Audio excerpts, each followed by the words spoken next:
Dear students, in previous video, we have learned that the range of wavelengths contained in the electromagnetic radiations is called spectrum of that radiation. Primarily, there are two kinds of spectra, emission spectra and absorption spectra.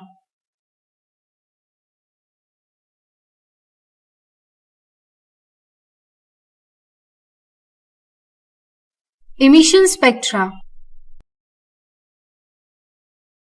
Atoms or molecules or ions are excited to higher energy state either by heating or by electric discharge. By gaining energy, the atom or molecules or ions in the substance becomes unstable. The unstable entities try to gain stability by releasing energy in the form of radiations. These radiations, if passed through prism, then we get the spectrum of radiation emitted by the substance. This is the emission spectrum of the element.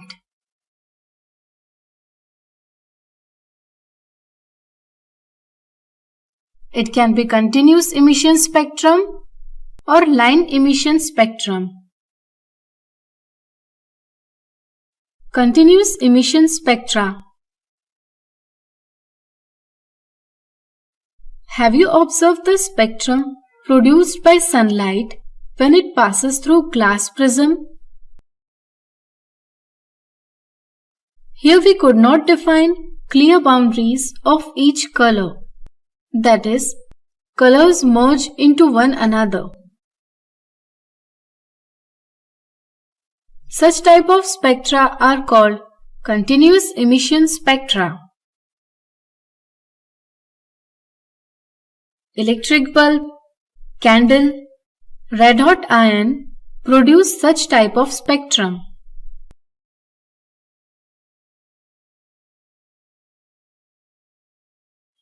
Line emission spectra or atomic spectra. In the gaseous state of the substance, atoms or molecules are separated from one another. The emission spectra of atoms in gas phase of the substance show quite a different behavior. Here, instead of continuous wavelengths, the atom emits radiation only at specific fixed wavelength,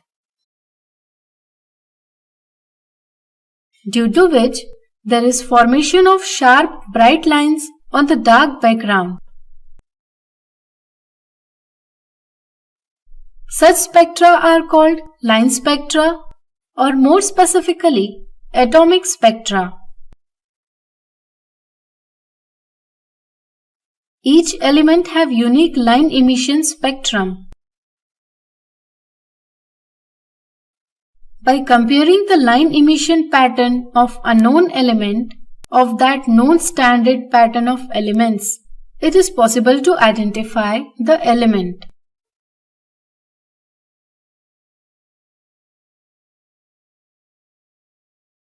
Absorption spectra.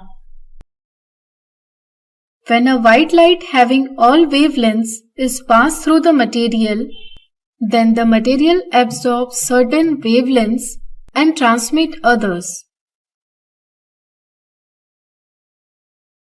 When the transmitted radiation is dispersed, then we get dark spaces in the bright continuous spectrum.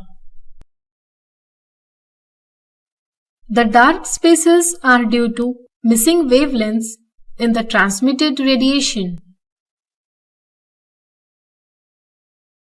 Such a spectrum is called absorption spectrum. It provides information about the absorbing material.